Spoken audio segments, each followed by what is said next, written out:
Good morning everyone. I am Anil, your instructor. Today I am going to explore object-oriented programming concept to all of you. Hope you all will enjoy it, and I would definitely seek cooperation, and if you have any doubt, kindly do ask. Now, what is actually in short form object-oriented programming? We call it OOPS. Object-oriented programming. Everybody know what is programming? There are several kind of programs we have been developing so far, but still I want to tell you something about programming. So before understand programming, can anybody tell me what is program? Program, yes, program is a set of instructions to perform a particular job. And in your real life, even you can implement this program. If you want to define this program, how do you define? Anyone? Definitely. You can define, suppose you have some task to do. So sequentially you put lot of instruction to perform that task. Maybe you have to attend your friend's birthday and you have to attend tomorrow, so by today itself only you start preparing yourself.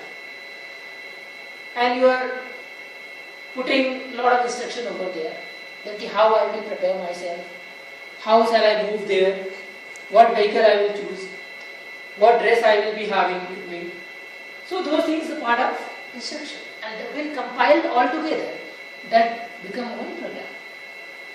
Now, and when you compile a lot of programs together, means collection of programs called software, and you have lot of software. You can take example of like MS Office. There you are not doing only task of MS Word. Definitely you are performing the task in Excel calculation and all.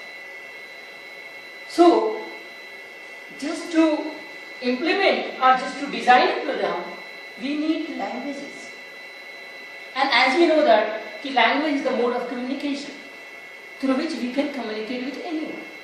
Now computer also does communicate, or we make program through languages only. So we have several kind of languages with us. And among those, we implement the concept of the OOPS, which is very relevant and nowadays very much popular. But I want to, before defining the OOPS concept, I definitely want to tell you something about before. I want to take you in backward little bit, and I want to tell you the definition of other concepts, other approaches which were there that time. We were having one concept called procedural language. Before, I am talking about before object-oriented programming, we were having procedural language. What was the drawback? Why we came to know, or why we are preferring the object-oriented programming? Why not procedural language? Procedural language was having compact format and predefined format. Procedural approach was having the what kind of format? Predefined format. And anyone being a software developer or being a programmer, you don't want to be restricted, or you don't want to be bound to do that everything. So because of that only, the software industry has come with the definition of object-oriented programming. What is this? What is object-oriented programming concept? The object-oriented programming concept is to make our programming quality more flexible and more efficient. And what it is? If you go to the definition, object-oriented programming is a methodology to make our problem very much easy. How? We divide our task in a modular basis. We orient the object that I will cover further. Now, object-oriented programming approach consists of two components. One is class and other is object. What is class? What is object? In OOPS, we are doing the orientation of object An object is directly related to the class. So I want to tell you what is class, then what is object. Have you seen the car? Exactly, many of you have seen the car. What is that? Anyone can define it? Anyone of you can define it? What is car? Okay.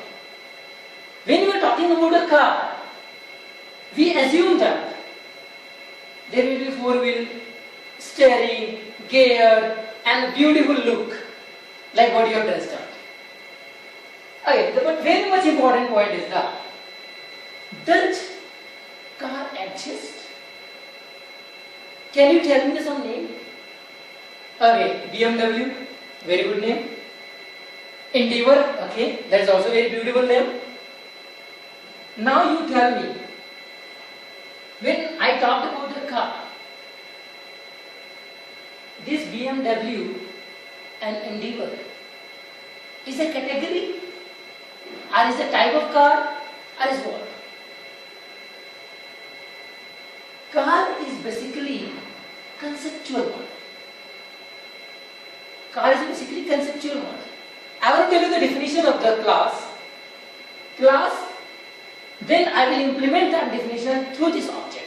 I will relate that definition through this object, through this definition, through this example. Class is a conceptual model which share common structure and behavior to all its elements. You see, what is a class? Class is a car. You told two objects, two elements, BMW, and other one is your Endeavour. Does it sharing common behavior or not? Common approach or not? Common attitude or not? Definitely. So, the model, the car doesn't exist, but this is a conceptual model. But what it exists in real world? These two things, BMW and Endeavour. So, the thing which exists in reality, that is called object. So, what is object? Object is the instance of the class. Means the characteristics of the class is implemented via object. That is my point to make you understand. And the car is conceptual. Got it? Okay. I hope you understood very well what is a car. Now come to the next point, object. And you also understood the object. So let's have, in object-oriented programming model, we are focusing on object. An object does have some characteristics and features. What those features are? First thing, state. Second is behavior. Third is identity. Identity. We were talking about car itself, right? So let's say example. What is the state of the car? Suppose BMW. It is static. It is not moving. It is static. But again, what you are doing? You are driving it, right? It's become a dynamic. So state got changed. Now it's a moving state. It's a running state. So from one state, conversion from one state to another state is now static, stopped. Now it's moving, right? It's moving. So this movement called behavior. And how does it happen? When you are accelerating it, when you are changing the gear. So that is called behavior. Got it? Now state you understood? Starting and dynamic. Come to the identity. What is identity? Identity is always unique. What's your identity? Your name. What's your name? Anil. Anil is not unique.